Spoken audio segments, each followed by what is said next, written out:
The content in this video is based on factual, real-life events and public records.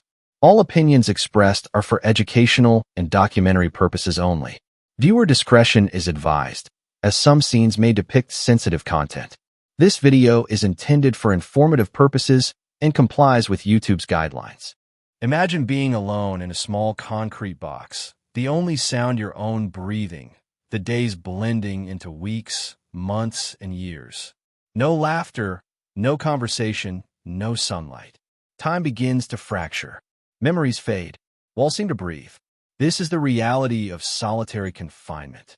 Robert King, one of the infamous Angola Three, spent 29 years in isolation. His testimony reveals the psychological toll of extreme isolation. Madness creeping in where there should have been order, a mind unraveling behind bars. Today, we explore what happens when a human being is stripped of connection for a decade or more, how the brain changes, and the hidden cost of prison safety. If you enjoy real, gripping prison documentaries and true stories, don't forget to like this video, leave a comment, and share it with your friends and family. Hit that subscribe button and turn on notifications so you never miss more shocking and exclusive content. The first year cracks in the mind. Initial psychological effects: disorientation, anxiety, perception of time, sensory deprivation, and early coping mechanisms. Solitary confinement begins like a slow descent into an abyss. For Robert King, the first year was a test of endurance, not only physical but mental. His cell, measuring barely 6 by 9 feet, was silent except for the mechanical hum of ventilation and the occasional clang of a distant cell door. The initial days were the hardest. Prisoners report that time seems to stretch, seconds become hours, and hours merge into a dayless continuum. King described staring at the walls, counting the cracks in the concrete, trying to remind himself that the world outside still existed. Psychologists call this temporal disorientation. Without external cues like sunlight or conversation, the brain struggles to anchor itself in time.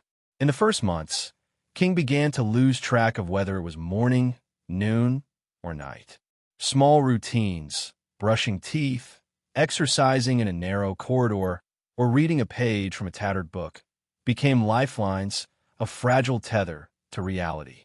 For most new solitary inmates, these early coping mechanisms are essential to prevent immediate mental collapse. Sensory deprivation adds another layer of psychological strain. In solitary, auditory and visual stimuli are drastically reduced. Neurologists explain that the human brain is designed for constant engagement. When deprived, neurons begin to misfire. King reported hearing the walls breathing, a common phenomenon in long-term isolation where the mind fabricates sound to fill emptiness. Shadows seemed to move in corners, and light flickering from a security camera felt intrusive and unnatural. The brain, starved for input, invents stimuli, creating hallucinations that feel terrifyingly real. Anxiety and hypervigilance dominate the first year. Even the sound of a guard's footsteps can trigger panic. Robert King described waking suddenly, heart racing, convinced he had done something wrong. Every minor sound was amplified. Guards walking past the bars, the clang of metal trays, distant shouts from other wings, all became triggers for acute stress. The amygdala, the brain's fear center, is hyperactive in such conditions, leaving prisoners in a constant state of alertness, even when no real threat exists. Social isolation also damages the capacity for empathy and emotional regulation. King could see other inmates through narrow observation windows or occasional brief interactions, but these moments were insufficient. Neurologists warn that prolonged social deprivation shrinks areas of the brain responsible for understanding emotions and making decisions. In the first year, subtle changes begin. Irritability, mood swings, and difficulty interpreting social cues emerge. Robert King, who had previously been articulate and composed, noticed himself snapping at minor frustrations or losing focus entirely during conversations. Even mundane cognitive tasks become challenging. King reported memory lapses, difficulty concentrating, and confusion over simple decisions. Researchers confirm that solitary confinement can decrease gray matter in the prefrontal cortex, impairing problem-solving and planning.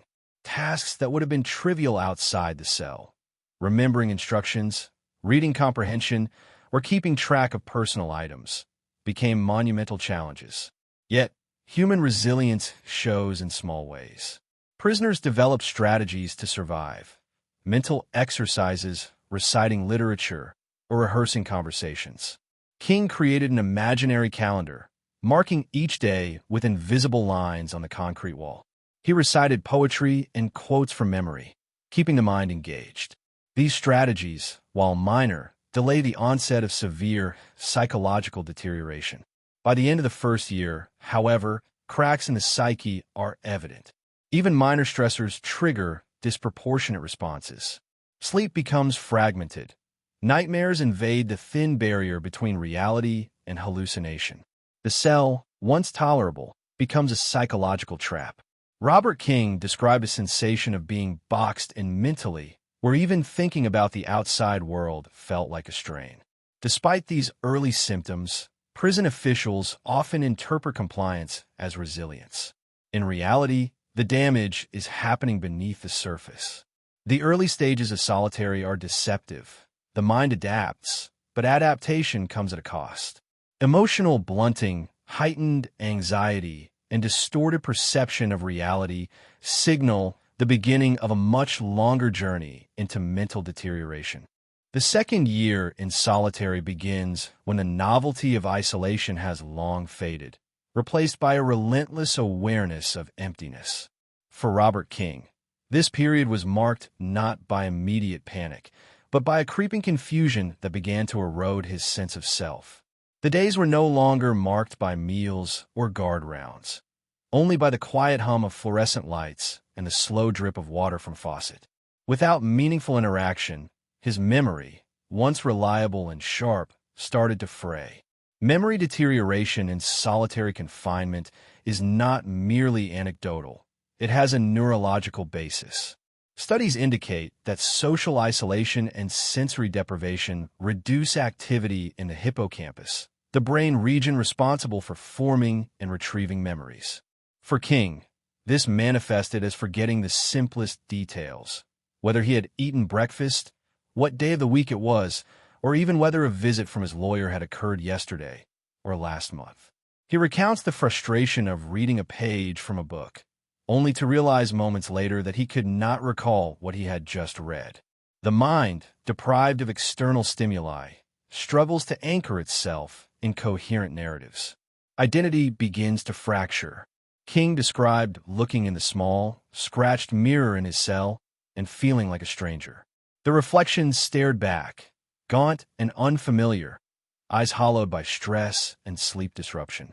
Prisoners in solitary often report similar disorientation, a loss of the continuous thread that connects past, present, and future. Names, personal history, and even intentions become fragile concepts. Without interaction, the brain cannot reinforce social identity. Over time, one begins to ask, who am I if nobody knows me, talks to me, or sees me? Disorientation extends beyond memory. Spatial awareness, even within the narrow confines of a cell, begins to deteriorate. King recounted moments of confusion walking from his bunk to the toilet, as if the cell itself had subtly changed shape overnight. This is consistent with research showing that reduced environmental complexity impairs the brain's ability to process spatial relationships. For prisoners in solitary, the mind literally loses the map of its surroundings, contributing to anxiety and fear even in a familiar space. During the second year, emotional detachment becomes more pronounced. King's testimony describes an early numbing of feelings. Where he once experienced frustration or anger, he now felt a dull indifference. Neurologists explain that prolonged isolation decreases activity in the prefrontal cortex and anterior cingulate cortex, areas involved in regulating emotion and understanding others' feelings. For King, this meant that he could witness another prisoner being moved or punished and feel little more than passing curiosity. Emotional blunting is a survival mechanism, but it also signals a profound psychological cost: the erosion of empathy and human connection. Sleep patterns, already disrupted in the first year, worsened. King described nights of insomnia, punctuated by vivid, sometimes terrifying dreams. Other nights, he would sleep through the day only to awaken disoriented at the sound of a door slamming in another wing. The irregularity of sleep further impaired memory consolidation and cognitive processing. Without restorative sleep, neurons struggle to repair, and thinking becomes sluggish, fragmented, and prone to distortion. King also experienced auditory and visual hallucinations more frequently in this year. He described hearing conversations in empty corridors or seeing shadows move where no one existed. These hallucinations are a direct result of sensory deprivation, where the brain invents stimuli to fill the void. The combination of memory loss, identity erosion, and perceptual distortion begins to create a feedback loop. The mind starts to distrust itself. What is real? What is imagined? For prisoners in solitary, these questions are not philosophical, but a daily struggle for sanity. Isolation also impacts moral reasoning and decision-making. In the second year, King noticed subtle changes in judgment. Tasks that required weighing options or anticipating consequences became increasingly difficult. Neurologists attribute this to changes in the prefrontal cortex caused by chronic social and environmental deprivation. Simple choices: when to exercise, how to use limited resources, whether to respond to guards, carried disproportionate mental strain. The brain is effectively rewiring itself to survive in extreme solitude, often at the expense of flexible thinking. Coping strategies during this period shift from basic routines to more complex mental exercises. King began cataloging memories of his childhood, friends, and family. He rehearsed conversations he might have if he were free. Some prisoners draw detailed maps of imagined worlds or create complex mental games to occupy their minds. These efforts serve as lifelines to identity and memory, but the strain is immense. The cognitive load of maintaining a mental world in a tiny, empty cell is exhausting and unsustainable over years. By the end of the second year, the psychological landscape is markedly different from when King first entered solitary. Anxiety remains, but it has morphed into a constant, low-level tension. Memory gaps, identity confusion, and emotional detachment dominate daily life. The mind is functional but altered, shaped and constrained by the cell. Even the strongest prisoners, those who arrived mentally resilient and socially connected, begin to show cracks. The second year is a threshold.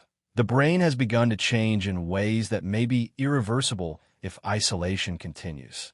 For observers outside prison walls, King's testimony reveals a terrifying truth. The damage is invisible, slow, and cumulative. Solitary confinement is not merely punitive. It is transformative, reshaping thought, perception, and emotion. And yet, to prison administrators, compliance and quietude may be misinterpreted as resilience, masking the profound cost being exacted on human minds.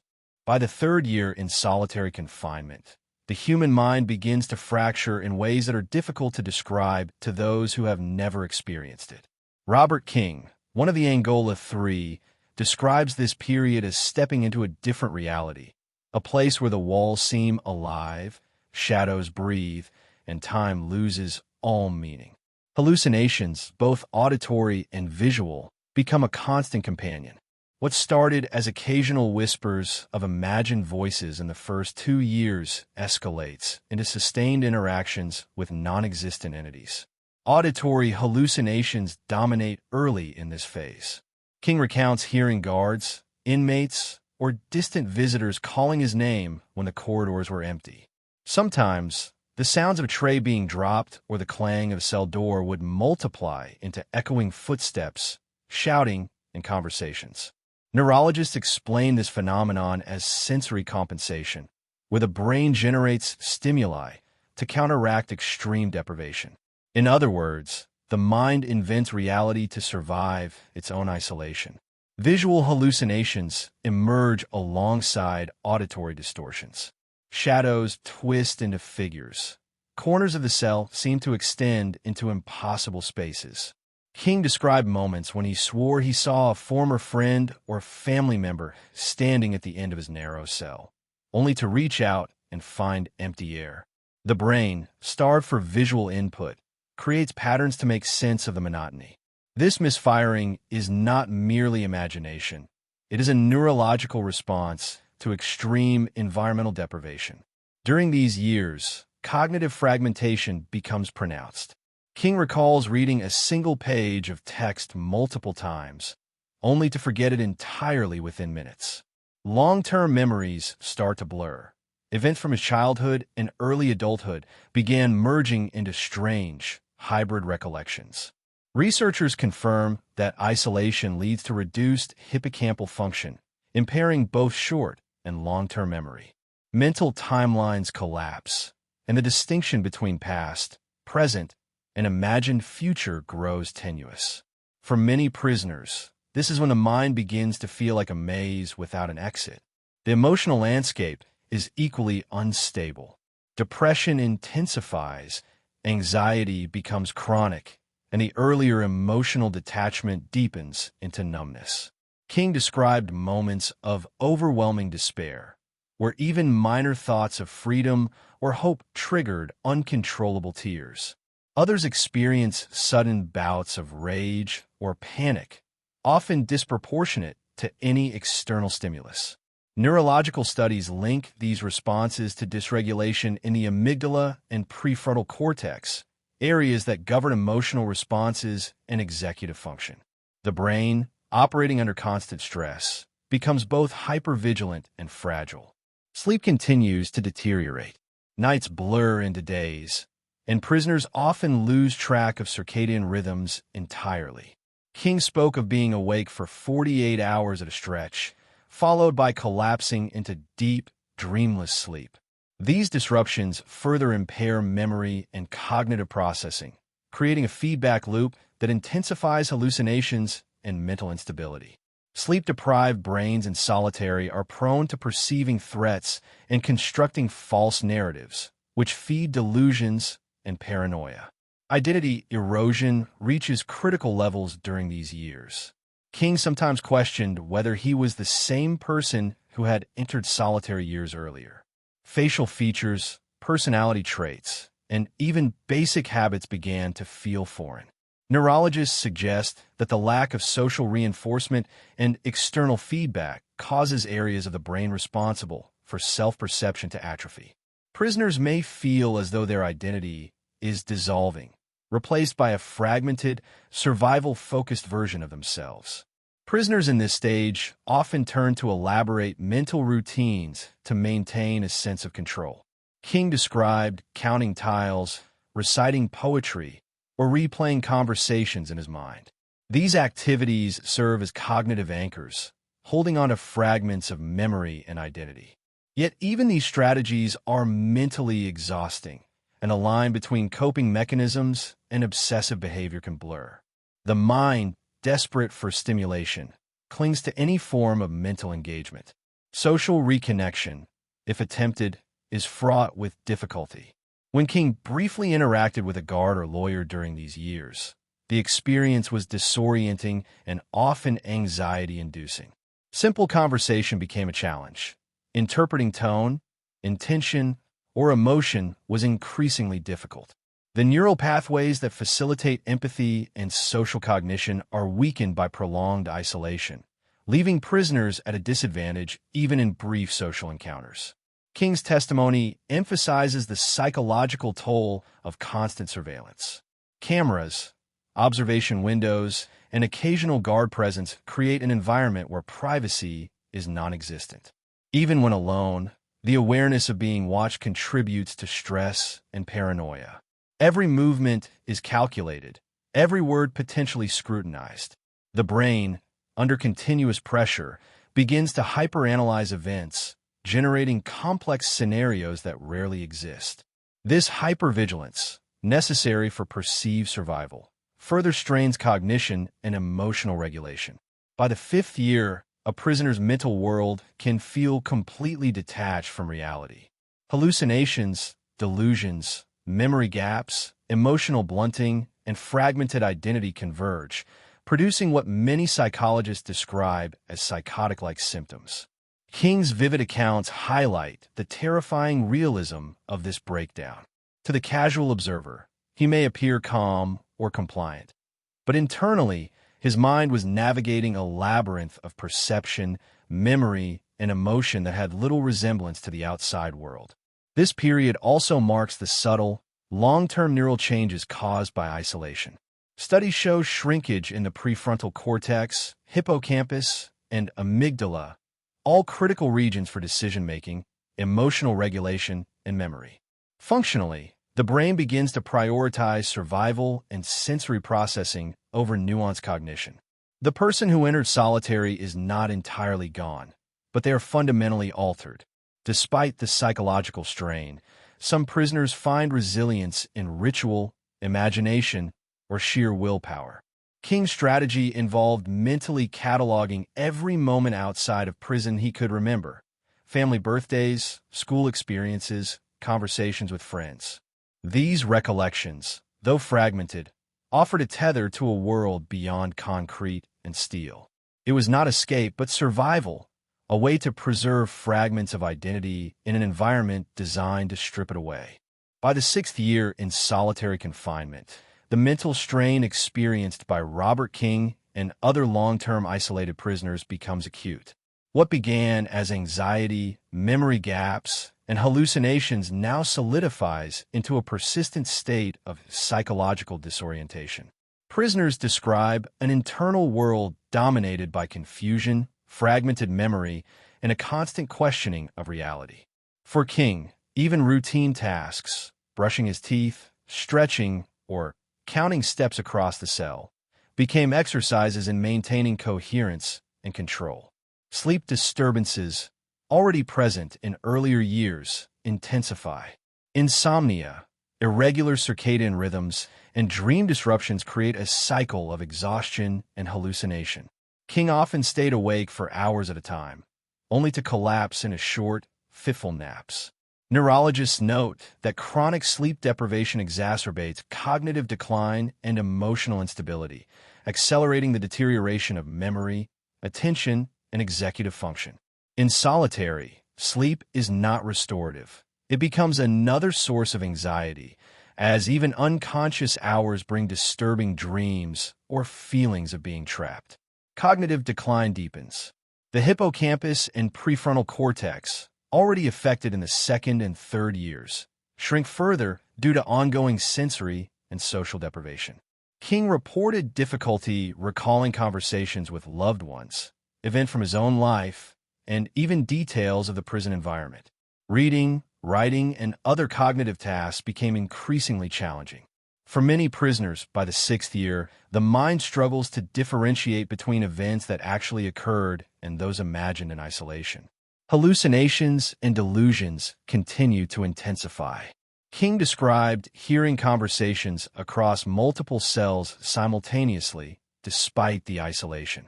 Shadows in corners took on human shapes. Walls seemed to shift subtly with his mood. Neurologists explain this as the brain attempting to process sensory deprivation by creating its own stimuli, sometimes forming complex narratives that feel entirely real.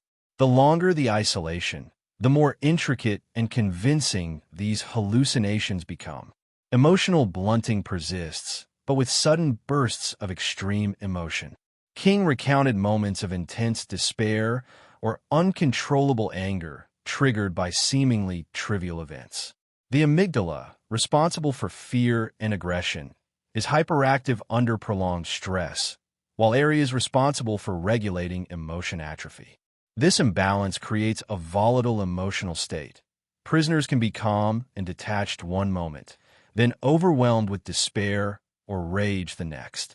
Identity and self-concept are now severely eroded.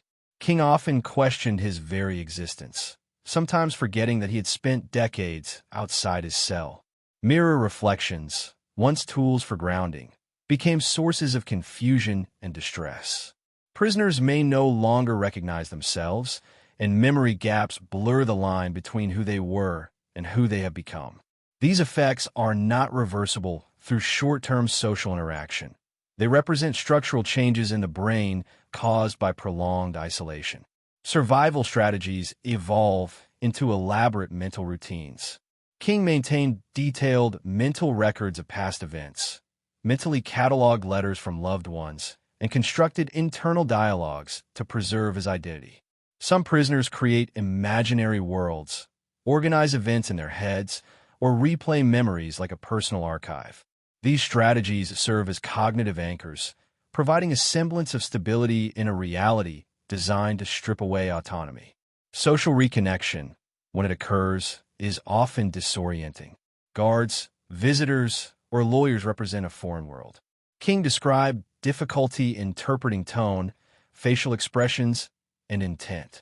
The social circuits of the brain, responsible for empathy, understanding, and nuanced interaction, have atrophied. This isolation-induced social deficit can persist long after release, making reintegration into the outside world extremely challenging. By the 8th and 9th years, psychological symptoms approach what clinicians might label a psychotic state. Hallucinations, delusions, and memory distortions become pervasive. King described conversing with people who did not exist, navigating scenarios constructed entirely by his mind. In some cases, prisoners lose the ability to maintain coherent internal narratives, struggling to remember where one thought ends and another begins. This mental fragmentation is one of the most documented consequences of long-term solitary confinement. Despite the profound psychological damage, survival persists through willpower. King relied on mental exercises, memory recall, and sheer resilience to endure. These strategies are taxing, both emotionally and cognitively, but they are essential to retain even fragments of sanity. Prisoners who fail to develop such routines may spiral into deeper disorientation, despair, or self-harm. King's testimony underscores a critical reality. Solitary confinement is not merely an external punishment. It fundamentally reshapes the brain. Over years, structural changes occur in the hippocampus, amygdala, and prefrontal cortex, affecting memory, decision-making, emotional regulation, and social cognition. Even after release, some of these effects are long-lasting, complicating reintegration and daily functioning. The environment itself, cell doors, bars, narrow corridors, constant surveillance, and intermittent stimuli, is designed to enforce control and security. Yet the human cost is staggering. King's experience illuminates a hidden consequence. While the prison system may achieve compliance, it often does so at the expense of psychological integrity. The system may secure the body, but the mind is left vulnerable to deterioration, hallucination, and fragmentation. By the 10th year, the mind has adapted to isolation, but adaptation is a compromise, not recovery. Prisoners develop cognitive strategies to survive, yet they remain fundamentally altered. Memory gaps, identity confusion, hallucinations, and emotional blunting are permanent fixtures of their mental landscape. For King, these years were a testament to human endurance and a warning about the limits of the mind under extreme deprivation. For Robert King and others who endured decades in solitary confinement, release from cell does not automatically restore freedom of mind. The final chapter of this journey is not the act of leaving prison walls, but the lifelong struggle to reintegrate and reclaim a sense of self. Decades of isolation leave deep imprints on memory, cognition, and emotion, effects that can persist long after the physical walls are behind them. One of the most immediate challenges is reconnecting with time and routine. Years in solitary distort perception of days, months, and years. King described difficulty orienting himself in the world after release, remembering appointments, navigating streets, or even managing daily tasks felt foreign. Neurologists explain that prolonged isolation slows the brain's temporal processing. The hippocampus, critical for memory and sequencing events, has been altered, making ordinary tasks cognitively demanding. For many former prisoners, the external world feels like a chaotic landscape compared to the rigid structure of a solitary cell. Social reintegration is equally daunting. Prisoners released after long-term solitary often experience profound social anxiety, difficulty interpreting body language, and impaired empathy. King described initial interactions with friends and family as overwhelming. Too much sound, too many faces, too many conversations at once. The amygdala and prefrontal cortex, weakened by years of isolation, struggle to process social stimuli, leaving former inmates vulnerable to stress, misinterpretation, and emotional withdrawal. Some avoid social situations entirely, fearing overstimulation or judgment. Emotional regulation remains a significant obstacle. King recounted unexpected bouts of anger, sadness, or anxiety triggered by minor incidents. Emotional blunting and volatility coexist. At times, he felt numb.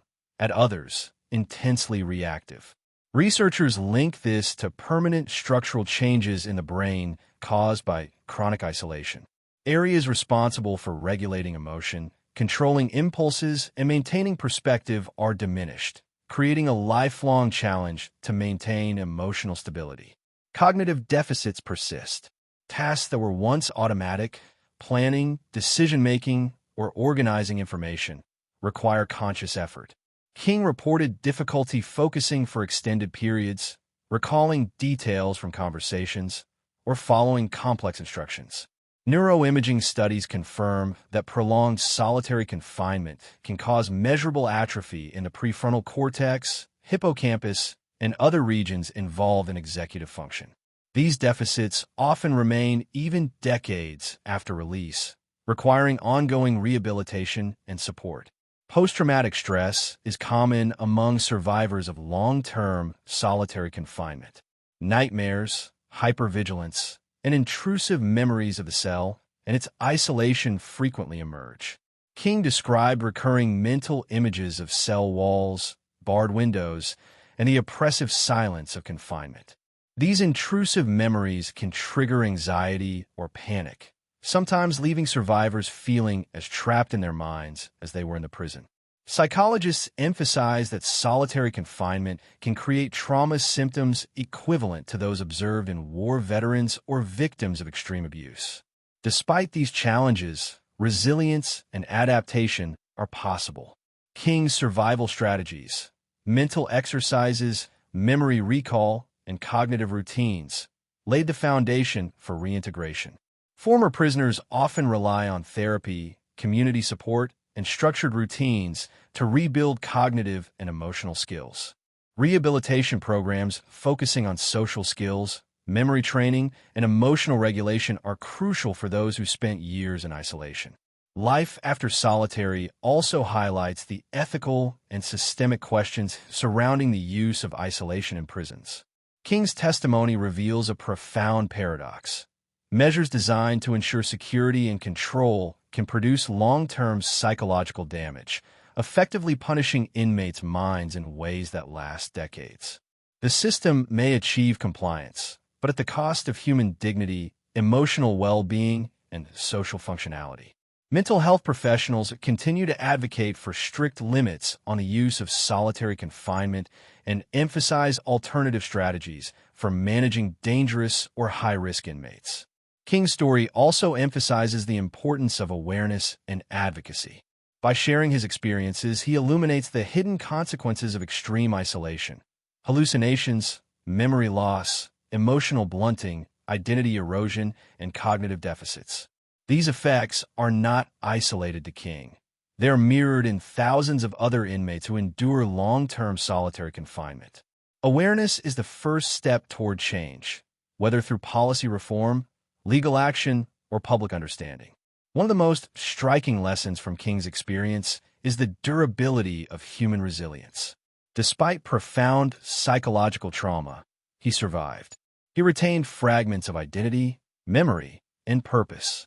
He found ways to maintain a mental connection to the world outside, preserving a sense of self even when physical and social freedoms were stripped away. Survival, in this context, is not just physical. It is mental, emotional, and existential. The long-term impact of solitary confinement extends beyond individual prisoners. Families, communities, and society bear indirect consequences. Former prisoners may struggle to maintain employment, build relationships, or engage in civic life due to lingering cognitive, emotional, and social deficits. This ripple effect underscores the profound cost of prolonged isolation, which extends far beyond the prison walls. Ultimately, Robert King's story is a testament to both the destructive power of solitary confinement and the endurance of the human spirit. The physical freedom gained after decades behind bars is only the first step. True freedom, reclaiming one's mind, emotions, and identity, is a far longer journey, requiring support, understanding, and relentless effort. Decades of isolation leave marks that go far beyond the prison cell. Robert King's story shows us the hidden cost of solitary confinement, fractured memories, altered emotions, and a mind forever changed. Yet it is also a story of resilience, of human endurance in the face of unimaginable mental strain. As we reflect on his journey, we are reminded that the true measure of a society is not only how it punishes, but how it protects the humanity of those it confines. Solitary may break routines and alter the mind, but the human spirit, as King proves, can still endure and still demand justice.